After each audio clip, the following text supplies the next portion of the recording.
Hello learners, स्वागत है आपका हमारे यूट्यूब चैनल एजुकेशन अड्डा 11 में। तो चलिए आइए स्टार्ट करते हैं। और इस टॉपिक के बारे में तो आपको पता ही होगा, ये बौद्ध धर्म का टॉपिक चल रहा है और ये प्रीवियस ईयर जो घटना चक्र की बुक है उसके क्वेश्चंस हैं।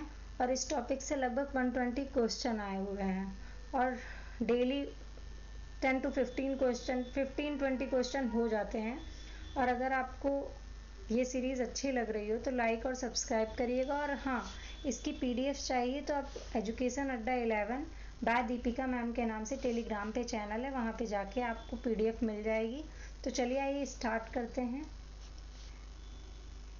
और इसके 75 क्वेश्चन हो चुके हैं जो प्लेलिस्ट में लगे हुए हैं, तो आप और बहुत ही अच्छे से लगा रखा है 1 2 3 4 करके, तो आप जाके देख सकते हैं। तो चलिए स्टार्ट करते हैं। निम्नलिखित में से किसे एशिया के ज्योतिपुंज के तौर पर जाना जाता है? तो किसे जाना जाता है? ऑप्शन है गौतम बुद्ध को, महावीर स्वामी को, महात्मा गांधी को, स्वामी विवेकानंद को। तो ये जाना जाता है गौतम बुद्ध को, ये तो सभी को पता होगा, लेकिन इनको किस लिए जाना जाता है ये नहीं पता होगा। तो ये बता दूं मैं, एक है, नाम है इनका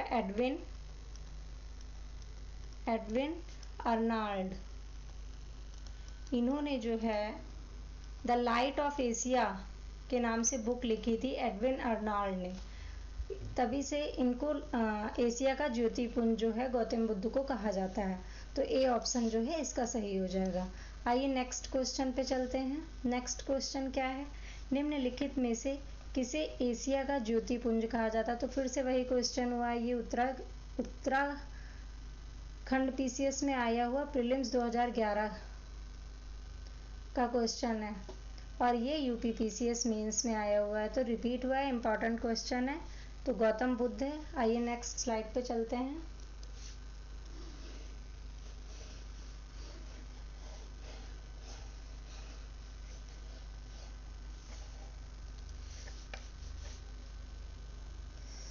नेक्स्ट हम लोग 78 क्वेश्चन पे आ गए हैं। आइए देखते हैं 78 क्वेश्चन क्या कह रहा है। क्षणिकवाद का प्रतिपादन किसने किया था? तो क्षणिकवाद का प्रतिपादन किसने किया था? ऑप्शन है बुद्ध, जैन, चरवाक और न्याय। इनमें से कोई नहीं। छत्तीसगढ़ पीसीएस का है, तो छत्तीसगढ़ और बिहार के जो क्वेश्चन है उनमें 5 ऑप्शन दिया रहता है, तो ये ए ऑप्शन सही हो जाएगा। क्षणिकवाद का जो सिद्धांत है वो गौतम बुद्ध ने दिया था। मतलब इसका ये है, क्षणिकवाद का मतलब कोई भी चीज़ जो है वो हमेशा के लिए स्थायी नहीं है, वो कभी ना कभी उसका समाप्त हो ही जाएगी, तो वो कुछ समय के लिए है। तो इसका जो दिया था सिद्धांत वो गौतम बुद्ध जी ने दिया था। और हालांकि गौतम बुद्ध अस्थायीत्ववाद और क्षणिकवाद दोनों में उन्होंने भेद किया है। उन्होंने बताया है कि जो आत्मा है वो क्षणिक है और तथा भौतिक जो वस्तुएं हैं, भौतिक वस्तुएं क्या हैं? वो अनित्य हैं। और आत्मा क्या है? आत्मा क्षण भर के लिए है, मतलब वो अपना शरीर कभी ना कभी त्याग देती है। नेक्स्ट है 79 क्वेश्चन है। आइए देखते हैं 79 क्वेश्चन में क्या है। भारत के सांस्कृतिक इतिहास के संदर्भ में पारमिता शब्द का सही विवरण निम्नलिखित में से कौन सा है? तो ऑप्शन क्या क्या है? सूत्र पद्धति में लिखे गए प्राचीनतम धर्म शास्त्र पाठ। दूसरा ऑप्शन है वेदों के प्राधिकार को अस्वीकार करने वाले दार्शनिक संप्रदाय। सी ऑप्शन है परिपूर्णताएं जिनकी प्राप्ति से बोधिसत्व पथ प्रशस्त हुआ। तो ये भी नहीं है। तो इसमें बौद्ध धर्म का टॉपिक चल रहा है, उससे आप लगा लेंगे कि वेदों के प्राधिकार को अस्वीकार करने वाले दार्शनिक संप्रदाय, जो वेदों को जो अस्वीकार करते हैं वही होंगे, क्योंकि बौद्ध धर्म के जो लोग थे उन्होंने वेदों को स्वीकार नहीं किया है। तो ये ऑप्शन जो सही, बी ऑप्शन जो है वो सही हो जाएगा। इसमें ऑप्शन गलत दे रखा है, इसका बी ऑप्शन होगा आंसर, इसको सही कर लीजिएगा। और पारमिता में टोटल 6 वो थी। कौन कौन सी पारमिताएं थी? जो बौद्ध धर्म को मानते थे या ग्रहण कर सकते थे। जैसे जो 6 पारमिताएं थी उनमें दान पारमिता, शील पारमिता, शांति पारमिता और वीर पारमिता, ध्यान पारमिता और प्रज्ञा पारमिता, ये 6 पारमिताओं में बटे हुए थे। इनमें से जो प्रज्ञा पारमिता थी उनको बौद्ध धर्म जो ग्रहण करते हैं उनको ये मानना होता था, ग्रहण करना होता था। तो ये इनको जो है सठ पारमिताओं के नाम से जाना जाता था। और इनमें जो प्रज्ञा पारमिता है वो मेन थी। तो इसका जो है बी ऑप्शन हो जाए, क्योंकि ये वेदों के प्राधिकार को अस्वीकार करने वालों को ही बोला जाता है। तो बी ऑप्शन सही हो जाएगा। ये नेक्स्ट क्वेश्चन देखते हैं क्या है। पहले इसको इरेज से रफ कर देते हैं। और वीडियो आपको अच्छा लग रहा हो तो लाइक और सब्सक्राइब करिएगा।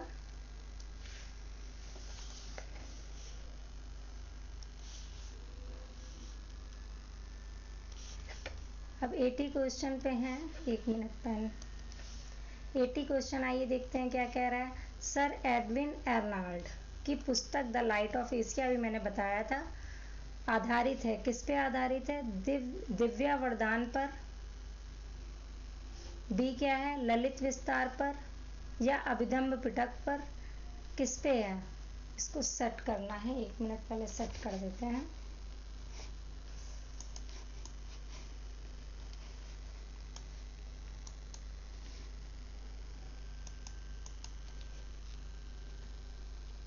ओके, अब ठीक लग रहा है।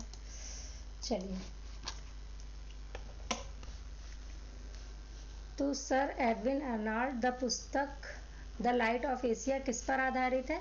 तो ये आधारित है ललित विस्तार पर। इसका जो बी ऑप्शन है ये सही हो जाएगा। ये नेक्स्ट क्वेश्चन, क्योंकि इसमें कुछ एक्सप्लेनेशन का है नहीं, तो नेक्स्ट क्वेश्चन पे चलते हैं। 81 को देखते हैं। बौद्ध धर्म के महायान और हीनयान संप्रदायों में सर्वाधिक मौलिक अंतर निम्नलिखित में से कौन सा है? ये देखना है। ऑप्शन क्या क्या दे रखे हैं?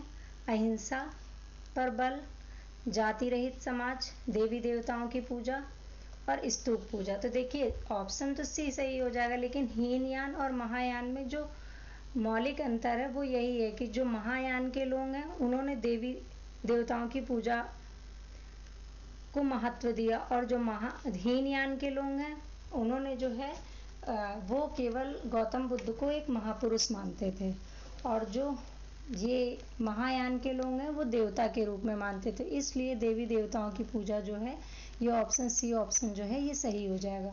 और ये हीनयान महायान संप्रदाय 2 संप्रदायों में कब बटा, ये आप कमेंट सेक्शन में बताइएगा। नहीं तो मैं बता ही देती हूँ। हीनयान और महायान 2 भागों में जो बौद्ध संगति, चतुर्थ बौद्ध संगति हुई थी कनिष्क के शासनकाल में, उसमें हीनयान और महायान 2 भागों में बटा। तो एक क्वेश्चन ऐसा भी पूछा जाता है कि, छोड़िए अभी आएगा ही क्वेश्चन तो दिखा देंगे। चलिए नेक्स्ट स्लाइड पे चलते हैं।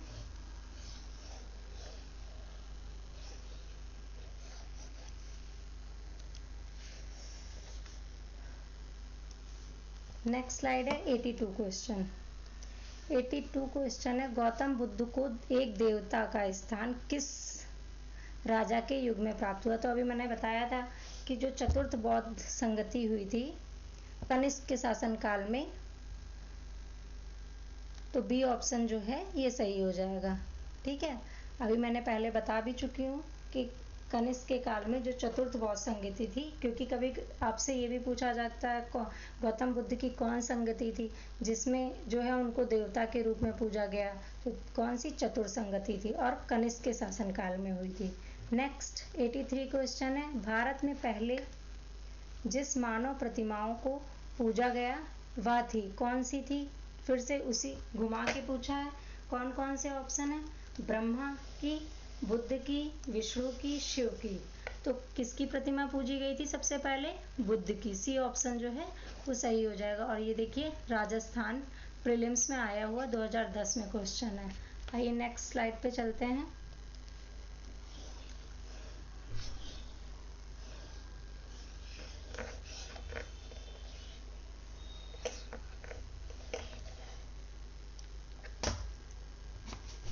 एक मिनट।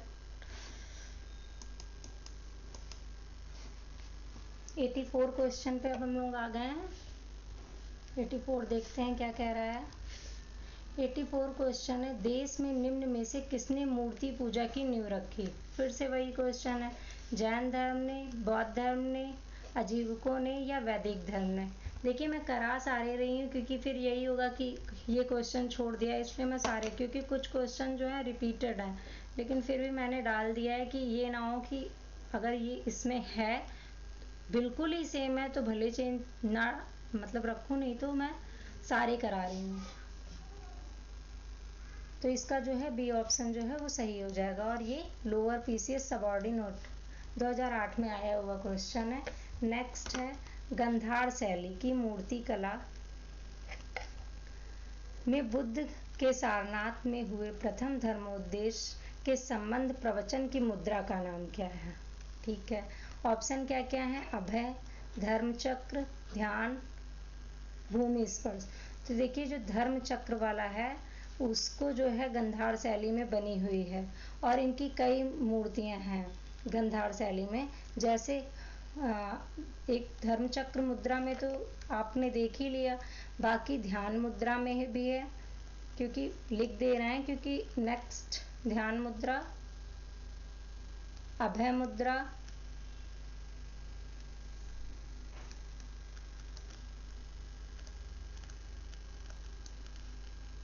और वरद मुद्रा।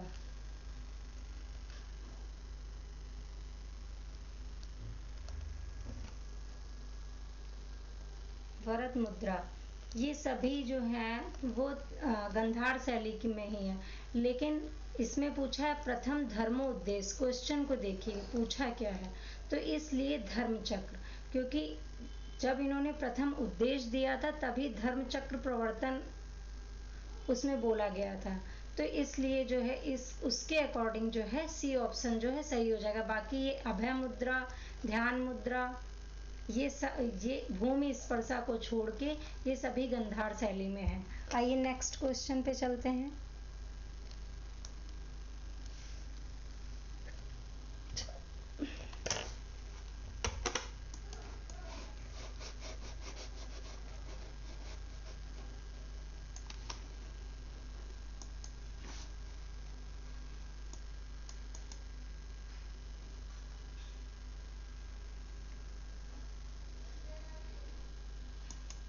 नेक्स्ट क्वेश्चन देखते हैं क्या कह रहा है। 88 क्वेश्चन पे अब हम लोग आ गए हैं। 88 क्वेश्चन है, 88 भगवान बुद्ध की प्रतिमा कभी कभी एक हस्त मुद्रा युक्त दिखाई गई है जिसे भूमि स्पर्शा मुद्रा कहा जाता है, या किसका प्रतीक है। ओके, फर्स्ट ऑप्शन क्या है, मार। अब ये मार का क्या अर्थ होता है, मार का मतलब आप बताइएगा। पर दृष्टि रखने और अपने ध्यान में विघ्न डालने से मार को रोकने के लिए बुद्ध की धरती का आवाहन। तो अगर मार का अर्थ जो है वो कामदेव होता है। ठीक है, नेक्स्ट फिर से मारा है, मार के प्रलोभनों के बावजूद अपनी सुचिता और शुद्धता का साक्षी होने के लिए बुद्ध धरती का आवाहन। ठीक है, नेक्स्ट सी ऑप्शन है, बुद्ध अपने अनुयायियों को स्मरण कराना कि वे सभी धरती से उत्पन्न होते हैं और अंततः धरती में विलीन हो जाते हैं और अंत में जीवन संक्रमणशील है। इस संदर्भ में दोनों ए और बी सही हैं। तो देखिए ए, जो ये मार की दृष्टि रखने और अपने ध्यान में विघ्न डालने, तो ये ऑप्शन विघ्न करके निगेटिव आ रहा है। ठीक है, तो ये तो नहीं होगा, तो इसलिए ए भी नहीं है, तो ये फोर्थ वाला भी हट जाएगा। ठीक है, फिर नेक्स्ट क्या है, फिर इसमें यहाँ तक तो सही आ रहा है, लेकिन अंततः जीवन संक्रमणशील है, तो ये कुछ ऑप्शन नहीं ठीक लगा। सबसे पॉजिटिव जो है, सबसे ज़्यादा पॉजिटिव ये भी है, लेकिन सबसे ज़्यादा पॉजिटिव ये लग रहा है, मार का कामदेव होता है, तो ये सुचिता और शुद्धता का साक्षी होने के बावजूद बुद्ध का धरती का आवाहन, ये ऑप्शन ज़्यादा पॉजिटिव है, इसलिए जो है बी ऑप्शन जो है सही हो जाएगा। नेक्स्ट, देखने में बड़ा लग रहा था लेकिन है सरल, अगर ध्यान से पढ़ेंगे कोई चीज़ तो बहुत आसानी से सॉल्व हो जाता है। आइए नेक्स्ट क्वेश्चन देखते हैं। अब हम लोग 88 कर चुके हैं, अब 89 पे आ गए। 89 को देखते हैं। 89 क्वेश्चन में क्या है। 89 क्वेश्चन, भूमि स्पर्श मुद्रा की सारनाथ बुद्ध मूर्ति संबंधित है। किससे संबंधित है? मौर्य काल से संबंधित है, कुषाण काल से संबंधित है, शुंग काल से। तो ये जो भूमि स्पर्श मुद्रा की सारनाथ बुद्ध मूर्ति है वो संबंधित है गुप्त काल से। डी ऑप्शन जो है इसका सही हो जाएगा। और ये यूपीपीसीएस मेंस 2009 में जब ऑब्जेक्टिव टाइप में यूपीपीसीएस मेंस होता था तब का आया हुआ क्वेश्चन है। मुझे लग रहा है करीब 2015, 16, 17 तक आया है ये जो ऑब्जेक्टिव टाइप था। अब तो डिस्क्रिप्टिव हो गया है सब। फिर 19 क्वेश्चन है, सारनाथ की भूमि स्पर्श मुद्रा वाली बुद्ध प्रतिमा कालांकित है। फिर से वही क्वेश्चन है, तो कौन से काल से? गुप्त काल से। और ये देखिए यूडीए एलडीए जो पहले होता था यूपी में 2010 में और स्पेशल मेंस में भी आया हुआ है। तो बी ऑप्शन इसका सही हो जाएगा। ये नेक्स्ट क्वेश्चन पे चलते हैं।